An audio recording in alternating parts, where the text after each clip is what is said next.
Padma Purana, the essence of India. आध्यात्म, संस्कृति, संस्कार, जीवन का आधार। बंधुओं, इक्ष्वाकु वंश में, मनुवंश में मनुपुत्र शर्याति के यहाँ एक कन्या होती है जिसे सुकन्या नाम है। उसका विवाह चवन ऋषि से होता है। चवन ऋषि अश्वनी कुमार को प्रसन्न करके चिर युवा होते हैं। चवन ऋषि का अपमान किया था सुकन्या ने, इसलिए चवन ऋषि से ब्याह दी जाती है। परम तेजस्वी और स्वरूप को प्राप्त करते हैं अश्वनी कुमार की सेवा करके। इसी वंश में कुकुदुभी नामक राजा होते हैं। उनको कुकुदुभी इसलिए कहा जाता है कि एक युद्ध में जब उनका घोड़ा मर जाता है, वो इंद्र के पक्ष में युद्ध कर रहे होते हैं, तो इंद्र उनके लिए घोड़ा बनते हैं, अर्थात अपने कंधे में उनको बिठाते हैं और वो शत्रुओं पर संहार करते हैं, तो उन्हें उपाधि मिलती है कुकुदुभी। राजा कुकुदुभी की रूपवान कन्या है रेवती।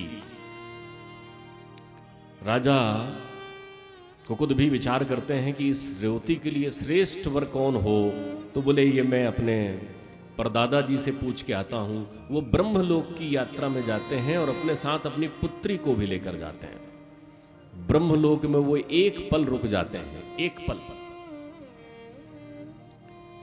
आप समझ लें, मनुष्यों के एक वर्ष बराबर पितरों का एक दिन होता है।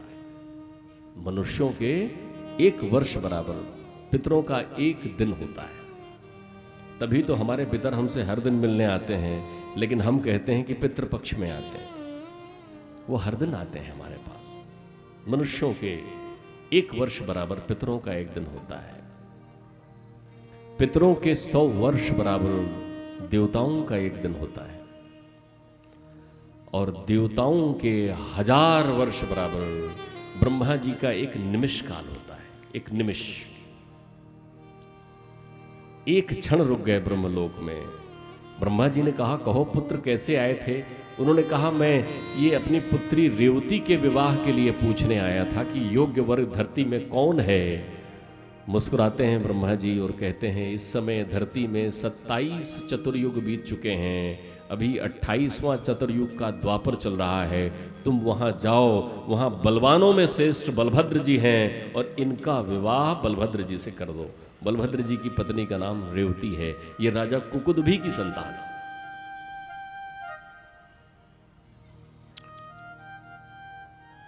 बंधुओं,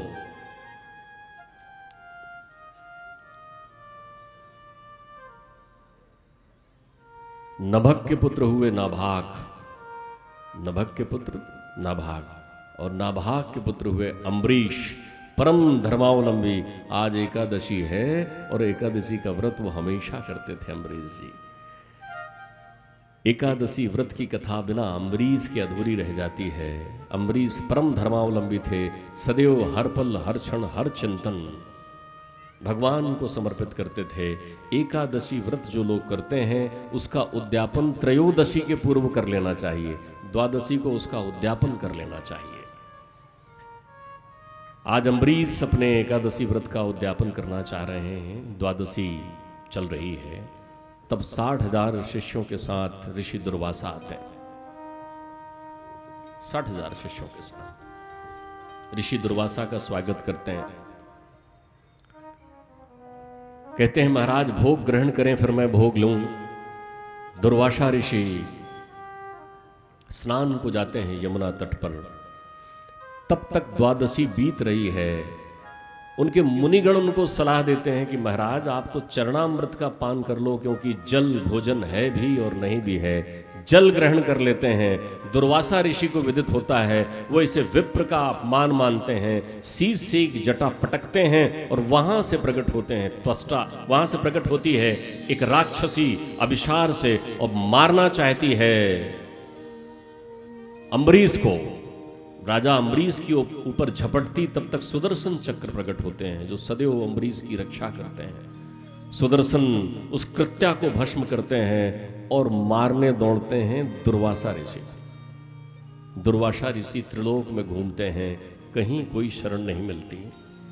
भगवान विष्णु के पास जाते हैं तो भगवान विष्णु एक बहुत अच्छी बात कहते हैं। प्रभु कहते हैं,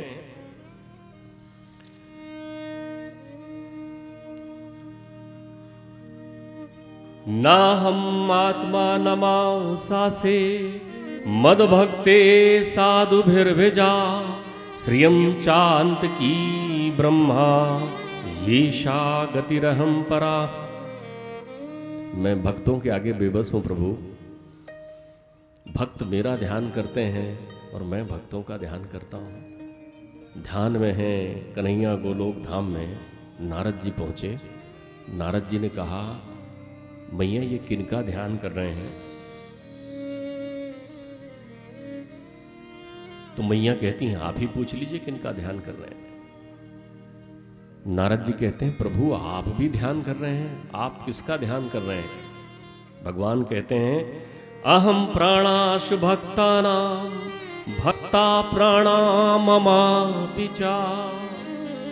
मैं भक्तों का प्राण हूं और भक्त मेरे प्राण है। वो मेरा ध्यान करते हैं, मैं उनका स्मरण करता हूं। वो मुझे एक बार पुकारते हैं तो मैं दिन रात उनका स्मरण करता हूं। बंधुओं, वो कहते हैं, जहां से तुम्हें ये दर्द मिला है वहीं दवा मिलेगी। दुर्वासा ऋषि लौटते हैं। अम्बरीश ने दुर्वासा ऋषि के आगमन तक 1 वर्ष तक केवल जल पीकर अपना जीवन बिताया है। ऋषि दुर्वासा के आने पर सुदर्शन से निवेदन करते हैं अम्बरीश की, हे प्रभु, अगर मैंने कोई भी पुण्य किया हो तो वो आप ले लें, लेकिन ऋषि को क्षमा करें। दंडवत होकर प्रणाम करते हैं, दुर्वासा को भोजन कराते हैं। ये हैं सूर्यवंश के राजा अम्बरीश। बंधुओं, इक्ष्वाकु के वंश में 100 पुत्र हुए हैं, जिनमें विकुक्ष निमि इत्यादि प्रमुख हैं। इसी वंश में युवनाश्व हुए हैं, जिनके यहाँ पुत्र नहीं है। इंद्र देवत्व यज्ञ कर रहे हैं, जंगल के ऋषि करा रहे हैं इंद्र को प्रसन्न करने के लिए। यज्ञ का जल भर कर रखा हुआ है कि सवेरे रानी को ये जल का पान कराना है। रात में प्यास लगने पर युवनाश्व वो जल ग्रहण कर लेते हैं तो समय पर पेट फाड़ कर युवनाश्व को संतान होती है, जिनका नाम है मानधाता, जिन्होंने ओंकारेश्वर में शिवलिंग का निर्माण किया है। ऋषियों के प्रताप से युवनाश्व जीवित रहकर तपस्वी होते हैं। जब मानधाता का जन्म होता है तो वो रुदन करने लगते हैं, तो उनका रोना सुनकर इंद्र स्वर्ग से आते हैं और कहते हैं, मानधाता मानधाता, अर्थात मैं आया बेटे, मैं आया बेटे, और अपनी अमृतमयी उंगली उनको पिलाते हैं। इसलिए उनका नाम हो जाता है मानधाता। बोलो ओंकारेश्वर शिवलिंग की। मेरा प्रयास है आपके सहजता और आनंद को देखते हुए कि मैं भागवत के बहुत सारे सार और गूढ़ तथ्य आपको प्रकट करते चलूं, ताकि आप भागवत में छिपे इन रहस्यों को भी समझ सकें, चिंतन करें, समझें। मानधाता के मुचकुंद इत्यादि 3 पुत्र होते हैं और 50 कन्याएं होती हैं। इन 50 कन्याओं का एक साथ विवाह सौभरी ऋषि से होता है। सौभरी ऋषि तपस्या कर रहे हैं, ध्यान भंग होता है, उनको लगता है विवाह करना चाहिए। यमुना के तट पर कालिंदी में, कलियादाह में उनके चित्त में विचलन आता है, तो वो सीधे राजा के पास पहुंचते हैं और राजा से कहते हैं, हे मानधाता, तुम्हारी 50 कन्याएं हैं, एक कन्या से मुझे विवाह कर दीजिए। कामेन कर्मनाशा, काम से कर्मनाश होता है।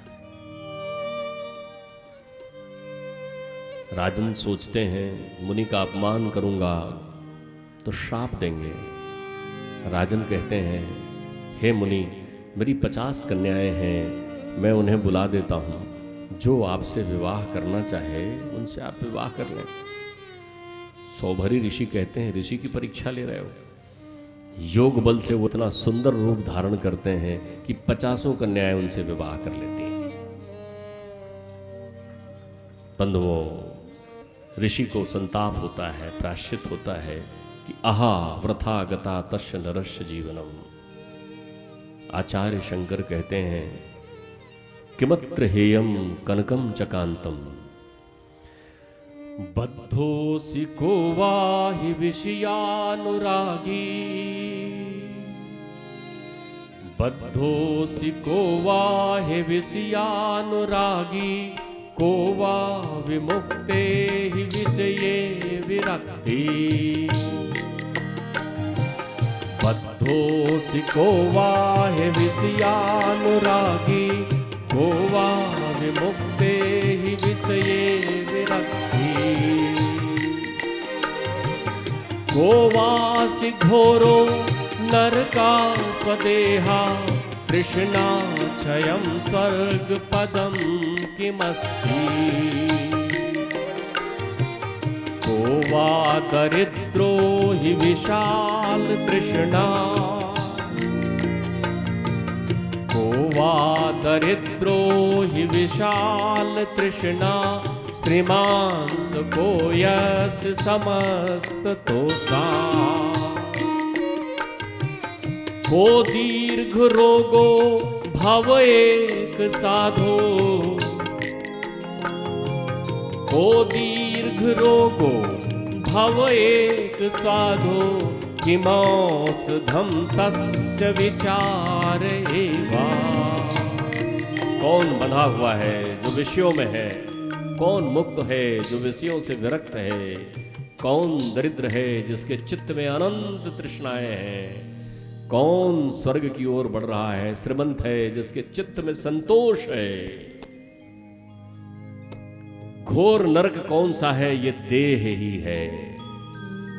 सारे कष्ट की अनुभूति इसी शरीर से होती है मां, इसी शरीर से, इसी में इंजेक्शन लगता है, इसी को तकलीफ होती है, इसी को कष्ट होता है, इसकी अनुभूति शरीर में होती है। मन इस शरीर की अनुभूति को स्पंदित करता है मस्तिष्क में। आत्मा को कोई दर्द नहीं होता, आत्मा को कोई कष्ट नहीं है। सौभरी ऋषि योगाग्नि से अपने शरीर को समाप्त करते हैं। 50 स्त्रियां उनके साथ अग्नि में प्रवेश करती हैं। इसी कुल में प्रतापी राजा सत्यव्रत हुए हैं, जिनके लिए विश्वामित्र ने नया स्वर्ग बनाया था, जिन्हें त्रिशंकु कहते हैं। इन्हीं के पुत्र हरिश्चंद्र हुए हैं, उनकी पत्नी तारामती हुई है, और उनके पुत्र रोहित हुए हैं, जिनके लिए विश्वामित्र और वशिष्ठ लड़ते रहे आड़ी और बगला बन करके। इन्हीं रोहित के कुल में बाहुक हुए हैं। इन्हीं बाहुक की संतान है राजा सगर। राजा सगर के यहाँ 60,000 पुत्र हुए हैं। अश्वमेध यज्ञ के परिप्रेक्ष्य में ये कपिल मुनि के शाप से भस्म हुए हैं गंगा सागर में। इनकी मुक्ति गंगा से होगी, ये जान राजा सगर तपस्या करते हैं। उनके पुत्र असमंजस तपस्या करते हैं, उनके पुत्र अंशुमान तपस्या करते हैं, उनके पुत्र दिलीप तपस्या करते हैं। लेकिन गंगा नहीं आती। पर दिलीप के पुत्र परम धर्मावलंबी परम भक्त भागीरथी तपस्या करते हैं और गंगा को इस धरती पर लेकर आते हैं। बोलो गंगा मैया की जय। इसी वंश में खटवांग हुए हैं, जिन्होंने 2 क्षण में मुक्ति पाई है। इन्हीं खटवांग से दीर्घबाहु हुए हैं, इन्हीं दीर्घबाहु से रघु हुए हैं, और इन्हीं रघु के यहाँ अज हुए हैं, और इन्हीं अज के यहाँ दशरथ हुए हैं, और इन्हीं दशरथ के यहाँ मेरे राम लला हुए हैं। जीवन मिट जात, जीवन मिट जात, मन विषय रस रमाए से। कुसंगति मिट जात, सत्संग के बनाए से। आलस के कीने से किसान मिट जात जैसे। आदर मिट जात, रोज रोज घर के जाए से।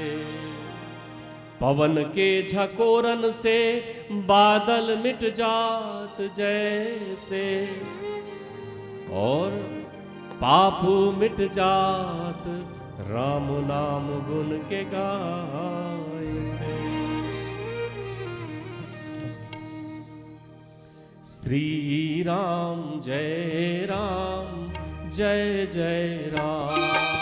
श्री राम जय जय राम। श्री राम जय राम।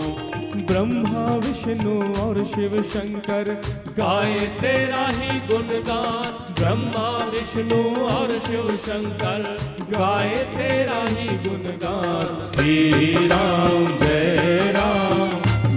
जय राम। श्री राम जय जय राम। श्री राम जय जय राम।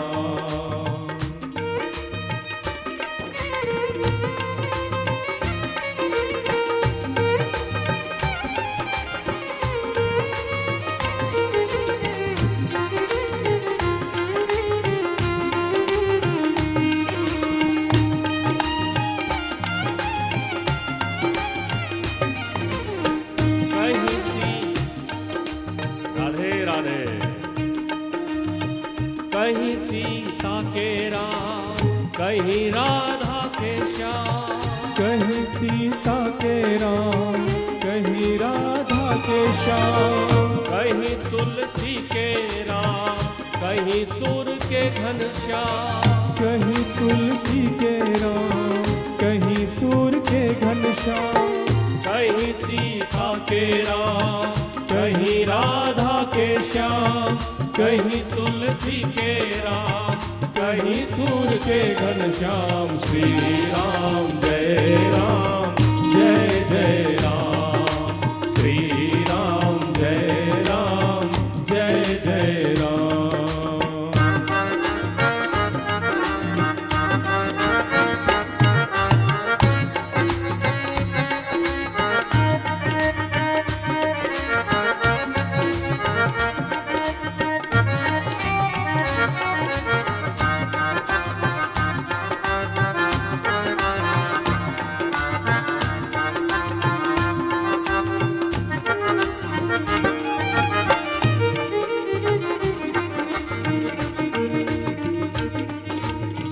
तन तेरा बोले राम, मन में जपे तू राम। तन तेरा बोले राम, मन में जपे तू राम। तन तेरा बोले राम, मन में जपे तू राम। तन तेरा बोले राम, मन में जपे तू राम। रोम रोम में है राम, कण कण बसे राम। रोम रोम में है राम, कण कण बसे है राम। श्री राम जय जय राम। श्री राम जय जय राम।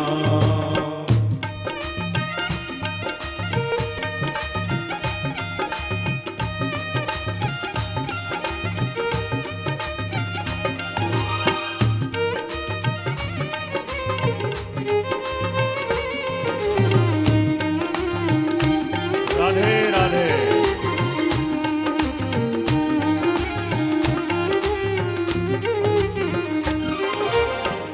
जब भी भजे तू राम, बने तेरे बिगड़े काम। जब भी भजे तू राम, बने तेरे बिगड़े काम। रोज सुबह शाम बस तेरा ही नाम राम। रोज सुबह शाम बस तेरा हो नाम राम। जब भी भजे तू राम, बने तेरे बिगड़े काम। रोज सुबह शाम बस तेरा ही नाम राम। श्री राम जय जय राम। बोलो श्री राम जय जय राम। श्री राम जय जय राम।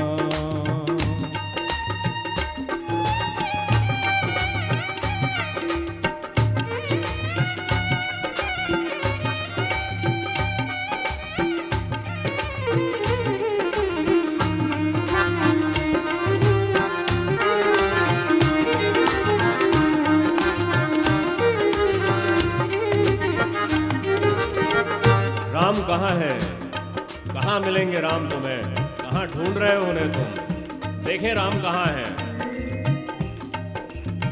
सूर्य की तपन में राम, चंद्र की नमी में राम, सूर्य की तपन में राम, चंद्र की नमी में राम, सारे आसमां में राम, सारी जमी में राम, सारे आसमां में राम, सारी जमी में राम, सूर्य की तपन में राम, चंद्र की नमी में राम, सारे आसमां में राम, सारी जमी में राम। श्री राम जय राम, जय जय राम, श्री राम जय राम, जय जय राम।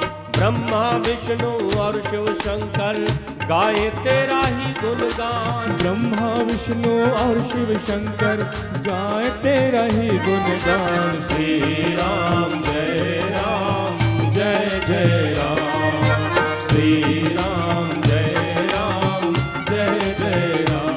बोलो श्री राम जय राम, जय जय राम। बोलो श्री राम जय राम, जय जय राम। बोलो श्री राम जय राम, जय जय राम। श्री राम जय राम, जय जय राम। बोलिए राजा रामचंद्र की जय। राम कथा के 4 वक्ता हैं और 4 श्रोता हैं।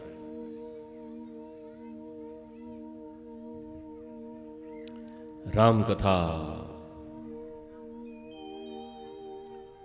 भगवान शिव जी पार्वती को सुनाते हैं। राम कथा याज्ञवल्लक और भारद्वाज जी के मध्य कहीं सुनी जाती है। राम कथा काकभूषुंड जी गरुड़ जी को सुनाते हैं। राम कथा मेरे बाबा तुलसी जन जन को सुनाते हैं, प्रत्येक चित्त को सुनाते हैं। लोक भाषा में भगवान श्री राम को प्रत्येक चित्त में कलयुग में बसाने वाले, उनके दर्शन कराने वाले मेरे बाबा तुलसी जी हैं।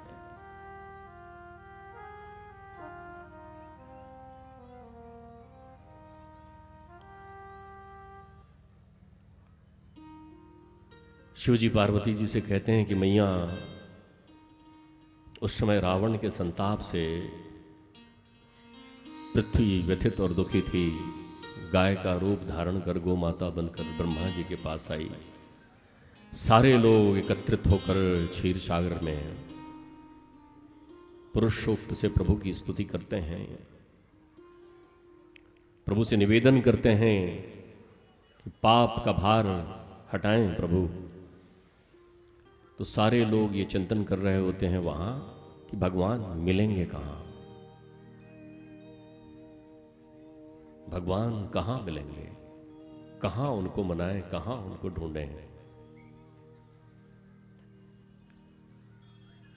ढूंढ रहे हम कहां छुपे तुम, कहां है तेरा ठिकाना। गोवर्धन गिरधारी, गोवर्धन गिरधारी। ढूंढ रहे हम कहाँ छिपे तुम, कहाँ है तेरा ठिकाना। गोवर्धन गिरधारी, गोवर्धन गिरधारी। किसे कहाँ मिले देखिए। सूरदास को नयन मिले तुम, सूरदास को नयन मिले तुम। मीरा ने तुम्हें विक्स रस पाया, तुलसी ने बुलाया तब तुम राम बने ही आए। तुलसी ने बुलाया तब तुम राम बने ही आए। द्वार पे तेरे आन खड़े हैं, द्वार पे तेरे आन खड़े हैं, दर्शन दो गिरधारी। कान्हा दर्शन दो गिरधारी। ढूंढ रहे हम कहाँ छिपे तुम। कहाँ कहाँ ढूंढते हैं? बोले मैया वहां सारे देवता एकत्रित हो गए और कहने लगे प्रभु कहाँ मिलेंगे।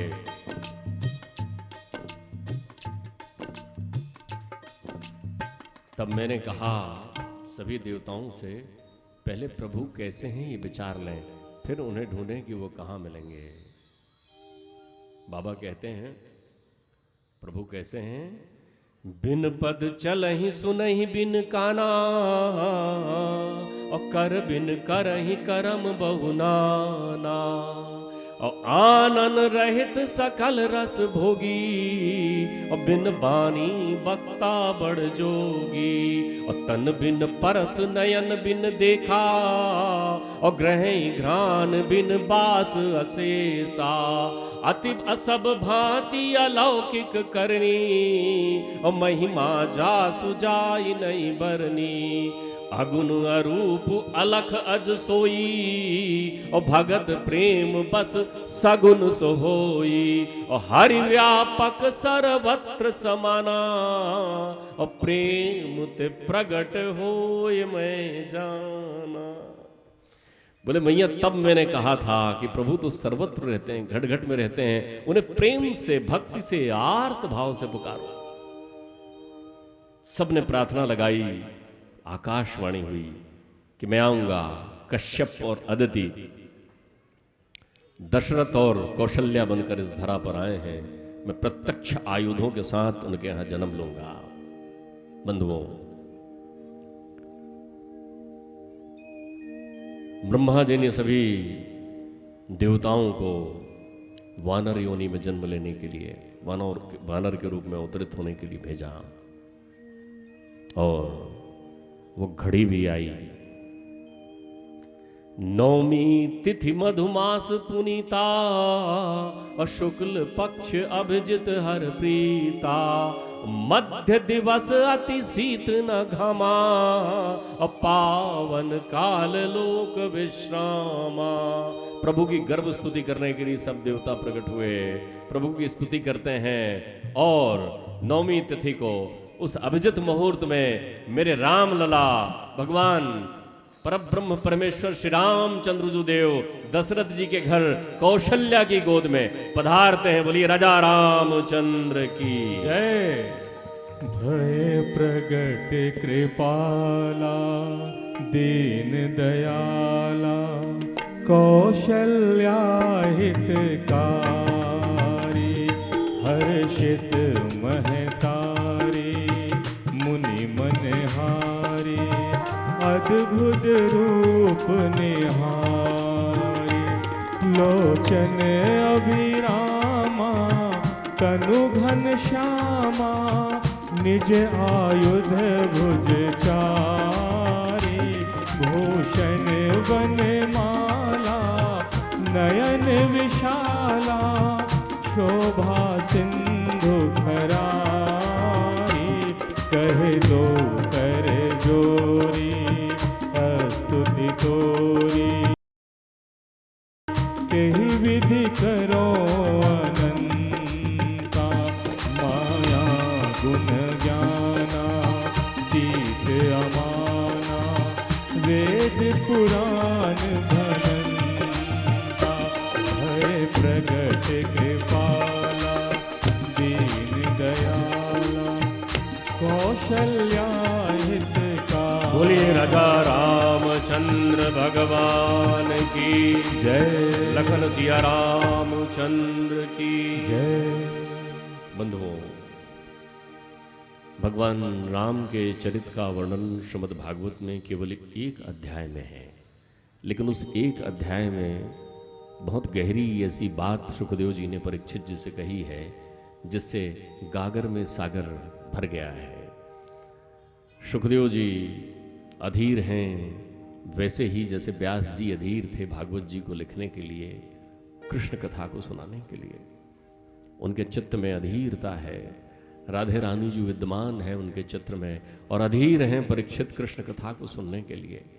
राम के चरित्र को संक्षिप्त में समझाते हुए केवल वो एक विशेष बात कहते हैं कि हे विष्णुरात, हे परीक्षित, सीतापति राम की कथा तो त्रिलोक में प्रसिद्ध है। तुमने भी कई बार इसे सुनी होगी और तुम भी घर घर में इसको सुनाते सुनते रहे होगे। ये बताती है कि कितनी लोकप्रिय त्रिलोकप्रिय कथा थी, और परीक्षित जी राम के चरित्र की कथा को जानते थे। आइए संक्षिप्त में पहले हम राम कथा को पूर्ण करते हैं और फिर आगे की ओर प्रस्थान करें राधे रानी की कृपा से। ओम माधव राम तपोवनादिगमनम महत्ता मृगा कंचनम वैदे हिरणम जटायु मृणम सुग्रीव संभाषणम बालीन किरणम समुद्रणम लंकापुरी दानम पश्चात रावण कुंभकर्णम एतद्वै रामायणम। बोलिए राजा रामचंद्र की। बंधुओं, राम कथा की गहराई से श्रवण के साथ मैं ये बहुत आवश्यक समझता हूँ कि आप तुलसी के राम को भी समझते चलें और उस तुलसी को भी थोड़ा समझते चलें जिन्होंने रामचरितमानस की रचना की है। मानस प्रत्येक मनुष्य के कल्याण के लिए लिखा गया है। मन कस अस जस मानस। मेरे बाबा ने राम की कथा के लिखने के लिए बड़ी साफ तौर पर संकल्प और शपथ ली। पहली बात तो वो कहते हैं, कवित विवेक एक नहीं मोरे, और सत्य कहूं लिख कागद कोरे। मुझे कुछ नहीं आता, न कविता आती, न विवेक है, न शास्त्र जानता, न वेद जानता, मुझे कुछ नहीं मालूम, अंगूठा छाप हूं, सत्य कहूं लिख कागद कोरे। तो फिर बाबा ने कहा, ये नहीं समझना कि मैं कुछ जानता हूं इसलिए लिखा हूं, बल्कि मैंने सब देखा है इसलिए लिखा है। तो जो भी लिखा है वो आंखों से देखा है तब लिखा है। कमाल की बात लिखते हैं। वो लिखते हैं, कहूं न कछु कर युक्त विशेषी, और ये सब मैं निज नैनन देखी। बोले मैंने जो देखा वो लिखा। तुलसी उनका कलयुग का अवतरण है। वाल्मीकि के रूप में उन्होंने देखा और तुलसी के रूप में जन जन के लिए लिखा और प्रत्येक घर में स्थापित कर दिया। बंधुओं, तुलसी के राम को समझना है तो उन दो अक्षरों को समझ लें। दो अक्षर हैं राम। राम, राम का अर्थ क्या है? आप देखें, इसके स्वर और व्यंजन को हम पृथक पृथक करते हैं, अलग अलग करते हैं। राम लिखना प्रारंभ करते हैं, रा उसमें बड़े आ की मात्रा, रा। सुधिशील श्रोता है, जरा ध्यान देना, रा उसमें बड़े आ की मात्रा, मा धन छोटा आ, रा धन बड़ा आ और मा धन छोटा आ। क्यों? बिना आ के मां नहीं बोल सकते। बोल के देखो, मां मां। तो राम शब्द कितने से बना है? स्वर व्यंजन मिलाएंगे तो दो स्वर दो व्यंजन। कौन कौन से?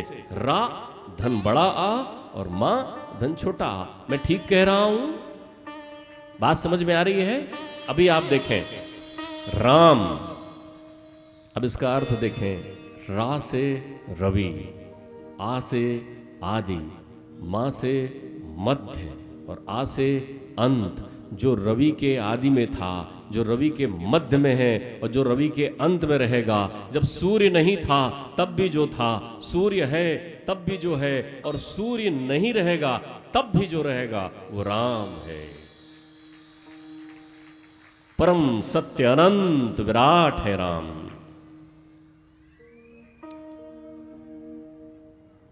बोले इनका स्वभाव क्या है? तुलसी कहते हैं इनका स्वभाव, इन्हें अभिमान बहुत पसंद है, ये उसी का प्रसाद लगवाते हैं। बोले अभिमान का? बोले हाँ, जहां अभिमान देखते हैं वहां पहुंच जाते हैं। बलि के चित्त में देखा तो बलि के पास पहुंच गए, रावण के चित्त में देखा तो रावण के पास पहुंच गए, नारद के चित्त में देखा तो नारद के पास पहुंच गए, क्योंकि बड़े कृपालु हैं, दयालु हैं। जैसे ही किसी के चित्त में अहंकार देखते हैं, मत देखते हैं, वैसे ही उसको ग्रहण करने के लिए पहुंच जाते हैं और अहंकार को चढ़ावे में लेते हैं और बदले में अविरल भक्ति देते हैं। सुनहु राम कर सहज सुभाऊ, और जन अभिमान न राखऊ काहू। संसृत मूल सूल प्रद नाना, और सकल शोक दायक अभिमाना। और ताते करही कृपा निधि दूरी, और सेवक पर ममतात भूरी। जिम शिशु तन ब्रन होई गुसाई, और मात चिराव कठिन के नाई। यद्यपि प्रथम दुख पावही, रोवही बाल अधीर। व्याधि नाश हित जननी, गनति न सो से सुपीर। तिम रघुपति निज दास पर, हरहु मान हित लागी। और तुलसीदास ऐसे प्रभु ही, कस न भजहु भ्रम त्यागी। वो अभिमान का हरण भी भक्त के कल्याण के लिए करते हैं। जैसे एक छोटे बच्चे के कष्ट को महतारी देख नहीं सकती, महतारी बहुत लावण्यमय प्रेम देती है बच्चे को, लेकिन बच्चे को खुद कष्ट हो जाए और उस कष्ट के लिए बच्चे को कष्ट देना पड़े तो महतारी खुद कष्ट देना पसंद करती है, लेकिन बच्चे का कल्याण सोचती है।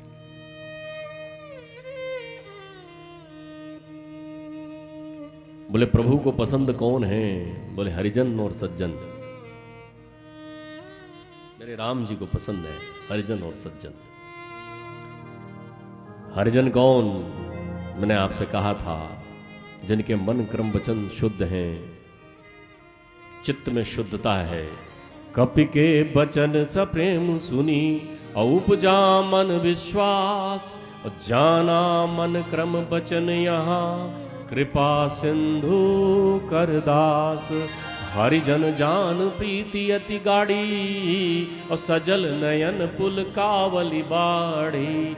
भैया राम कथा जहां होती है, बब्बा महाराज बिल्कुल आ जाते हैं। कुछ कह नहीं सकते, अगल बगल अनुभव करने का प्रयत्न करें, न जाने वो कहाँ बैठे हों, और कहीं न दिखें तो अपने चित्त में देखने की कोशिश करें। हे पवन सुत है अंजनी के लाल, हे पवन सुत है अंजनी के लाल। मेरी बिगड़ी बना देना।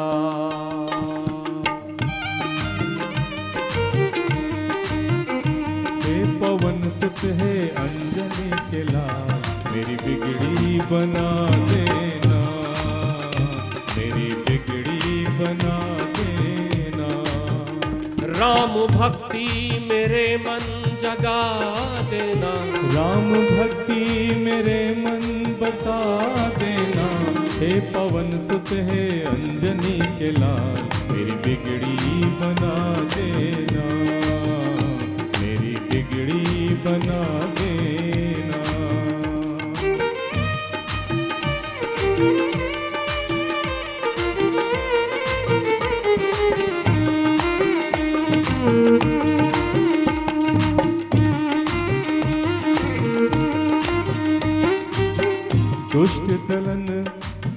दुष्ट दलन है संकट मोचन, विनती मेरी भी सुन लेना।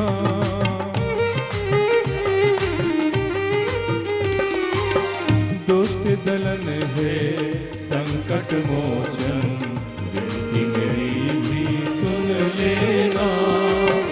मैं ठहरा धर्मी अज्ञानी, मैं ठहरा धर्मी अज्ञानी। भूल मेरी पवन सुत भुला देना। हे पवन सुत है अंजनी के लाल, मेरी बिगड़ी बना देना। मेरी बिगड़ी बना देना। राम भक्ति मेरे मन बसा देना। राम भक्ति मेरे मन बसा देना। हे पवन सुत है अंजनी के लाल, मेरी बिगड़ी बना देना, मेरी बिगड़ी बना देना, मेरी बिगड़ी बना देना, मेरी बिगड़ी बना देना। बोलिए पवन सुत हनुमान की जय। बंधुओं, रामचरित और रामलीला में प्रवेश करके लौट पाना बहुत कठिन है, लेकिन परीक्षित के लिए तो 7 दिन का ही समय है और आपके पास रोजीना 3-4 घंटे हैं। तो आइए आज के कथा प्रसंग में रामचरित की गहन गहराइयों को स्पर्श करते हुए हम प्रभु से इस विषय से बाहर निकलने की अनुमति लेते हैं और देखते हैं कि उधर परीक्षित कितने अधीर हैं। ये वही परीक्षित है, ध्यान रखना, जो भूख प्यास से तड़पते हुए, प्यास सहन नहीं हुई थी उनको, और इस प्यास से तड़पते हुए परीक्षित जी ने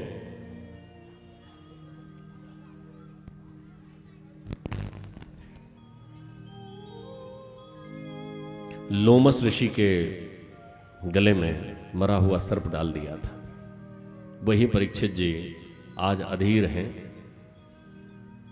वो कहते हैं, हे सुखदेव जी, ना तो मुझे प्यास है ना मुझे भूख है, आपके मुखारविंद से जो भागवत रस का अमृत निकल रहा है उसका मैं अनवरत पान कर रहा हूं। अब मुझे कोई तृष्णा नहीं सताती। मैया पार्वती कहती हैं शिव जी से, नाथ तवानन शशि स्रवत, नाथ तवानन शशि स्रवत। आपके माथे पर चंद्रमा सुशोभित है, वो भी अमृत से भरा हुआ है। कथा सुधा रघुवीर, और मुखारविंद से आप कथा सुधा बरसा रहे हैं। और श्रवण पुटन रस पानी कर, नई अघात मत धीर। फिर भी मेरा मन इतना अधीर है कि बिल्कुल तृप्त नहीं होता। लगता है आप कहते रहो, मैं सुनते रहूं। यह है आपके चित्त की शुद्धता का सबसे बड़ा प्रमाण। परीक्षित जी कहते हैं, कथितो वंश विस्तारो, कथितो वंश विस्तारो भवता सोम सूर्ययो। हे महामुने, आपने अभी वंश विस्तार की बातें बताई, मनवंतर की बातें बताई और मुझे सूर्यवंश और चंद्रवंश की कथा सुनाई। राज्ञा चाभ्यो वंशानाम चरितम परमाद्भुतम। आपने दोनों वंश के प्रतापी राजाओं का चरित्र भी मुझे सुनाया, किंतु यादवोष धर्मशीलस्या नित्यराम मुनि सत्तमा, तत्राशीनावतीर्णस्या विष्णुवीर्याणि संसना। अवतीर्यदोर्वंशे भगवान भूत भावना, कृतवान यानि विश्वात्मा तानि नो वद विस्तरत्। अब तो आप मुझे यदुकुल में बल्लाऊ जी के साथ उत्पन्न हुए मेरे कन्हैया के चरित्र को सुनाइए, मैं वो सुनना चाहता हूं। मेरा मन अधीर है। बंधुओं, बहुत से लोग कहते हैं कि श्रीमद् भागवत में राधे जी का नाम नहीं आता। बहुत से लोग कहते हैं। 18 श्लोकों से श्रीमद् भागवत पुराण की रचना की गई है, जिसमें ब्रह्म के स्वरूप में श्री कृष्ण का वर्णन किया गया है, और 18,000 श्लोकों से ब्रह्म वैवर्त पुराण की रचना भी व्यास जी ने की है, जिसमें मूल प्रकृति राधे के स्वरूप से इन्हीं कथाओं को व्यक्त किया है। ब्रह्म वैवर्त पुराण में भगवान राधे से कहते हैं कि तुम्हारा मेरा क्या संबंध है। सुखदेव जी की गुरु हैं राधे रानी, गुरु का नाम नहीं लेते, गुरु का नाम नहीं लेते। दूसरा, अद्वैत भक्ति सिखाती है भागवत, तो भागवत कृष्ण और राधे में भेद भी नहीं करती। ब्रह्म वैवर्त पुराण में भगवान कहते हैं, हे राधे, यथा क्षीरे चधावल्यम, यथा क्षीरे चधावल्यम दाहिका चाहुता शने। तुम्हारा मेरा संबंध कैसा है?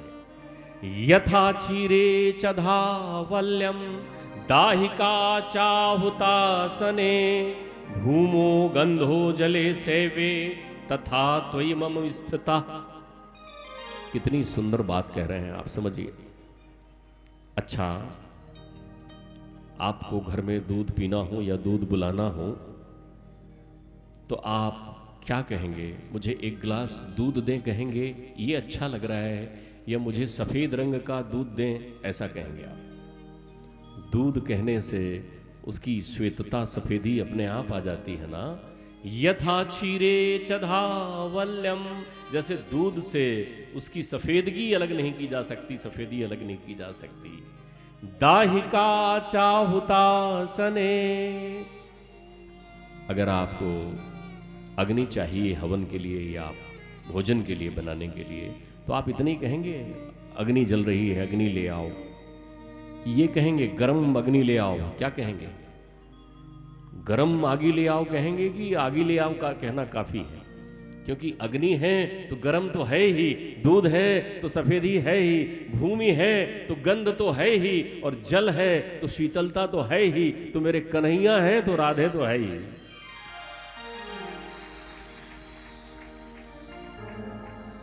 बिना उनके नहीं आने वाले यहां, पहले उनकी आराधना करनी पड़ती है। मैडम को प्रसन्न करो तो साहेब खुश हो जाते हैं, बिना राधे के कृष्ण प्रसन्न नहीं होते। राधे राधे बोल रस्ते रस्ते, राधे राधे बोल रस्ते रस्ते, मिल जाएंगे श्याम सस्ते सस्ते। राधे राधे बोल रस्ते रस्ते, राधे राधे बोल रस्ते रस्ते, मिल जाएंगे शाम सस्ते सस्ते। राधे राधे बोल रस्ते रस्ते, मिल जाएंगे शाम सस्ते सस्ते। बीतेंगे दिन रे हंसते हंसते हंसते, ओ मिल जाएंगे श्याम सस्ते सस्ते। राधे राधे बोल रस्ते रस्ते, मिल जाएंगे श्याम सस्ते सस्ते।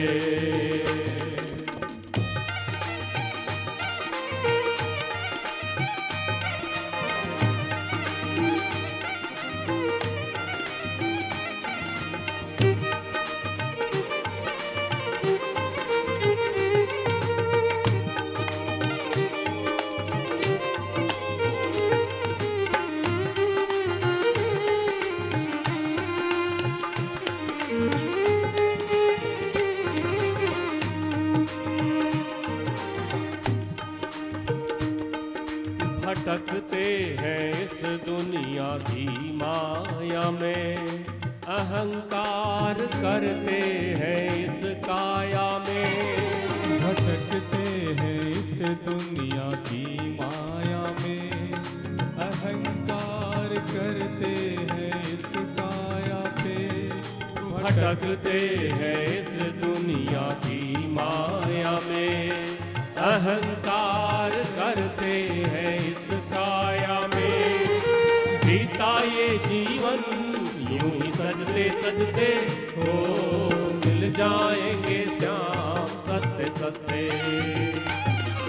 राधे राधे बोल रस्ते रस्ते,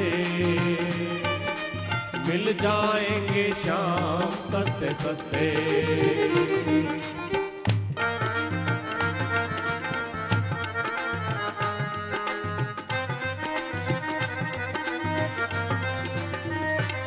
राधे राधे।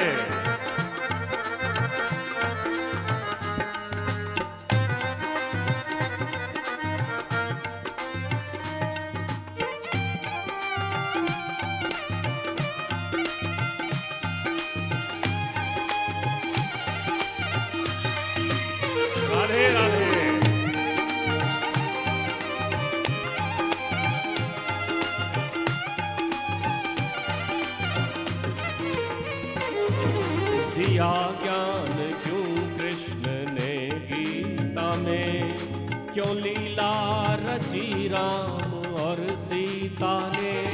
दिया ज्ञान क्यों कृष्ण ने गीता में, क्यों लीला रची राम और सीता ने। दिया ज्ञान क्यों कृष्ण ने गीता में, क्यों लीला रची राम और सीता ने। क्यों बनकर अनजान हम दुर्गुण में फंसते, ओ मिल जाएंगे श्याम सस्ते सस्ते। राधे राधे बोल रस्ते रस्ते, मिल जाएंगे श्याम सस्ते सस्ते। राधे राधे बोल रस्ते रस्ते, मिल जाएंगे श्याम सस्ते सस्ते। अपने चित्त को एकाग्र करिए, मैया राधे रानी को बुलाइए। आज आपके हृदय में, आज आपके घर में, आज आपके जीवन में कृष्ण का आगमन होना चाहिए।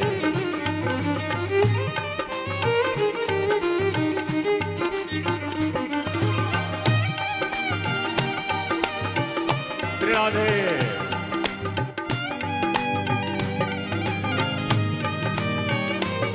राधे रानी का सुमिरन सदा जो करे, मोक्ष पा जाते हैं प्राण भव से हरे।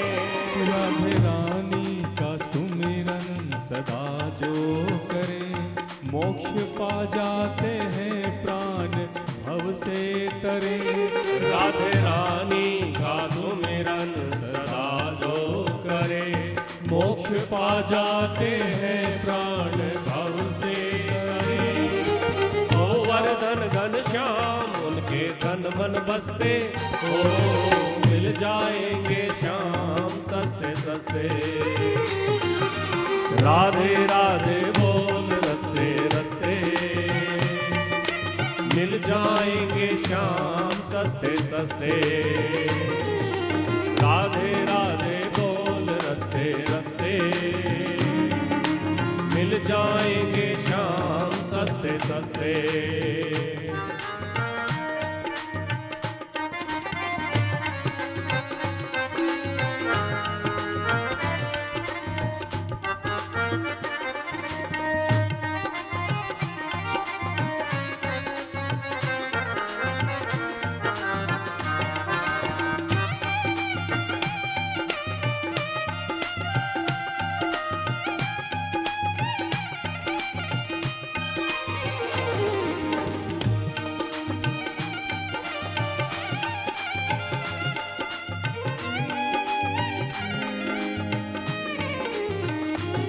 पता पूछते हो क्यों तुम गली हर गली। कन्हैया को ढूंढना है तो कहीं मत जाओ, घर में राधे राधे बोलते रहो, वो खुद तुम्हारा पता पूछते आ जाएंगे तुम्हारे घर में। कहाँ जा रहे हो इधर उधर।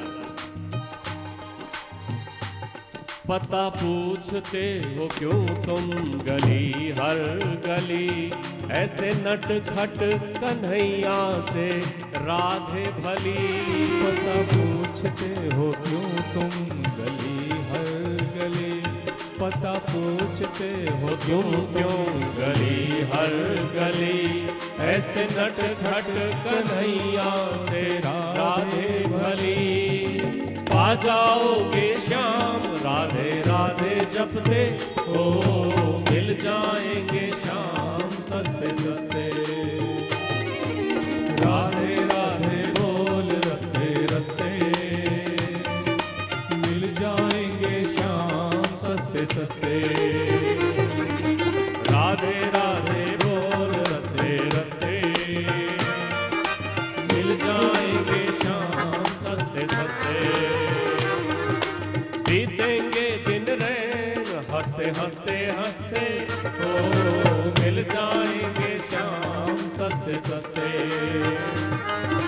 राधे राधे बोल रस्ते रस्ते,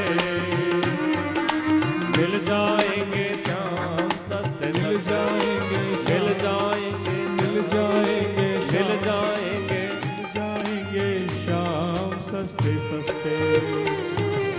बोलो जगत जननी श्री राधे जो महारानी की जय। देखते रहिए धर्म पुराण। यदि आपको ये वीडियो पसंद आए तो कृपया लाइक करें, सब्सक्राइब करें और बेल आइकन को जरूर क्लिक करें।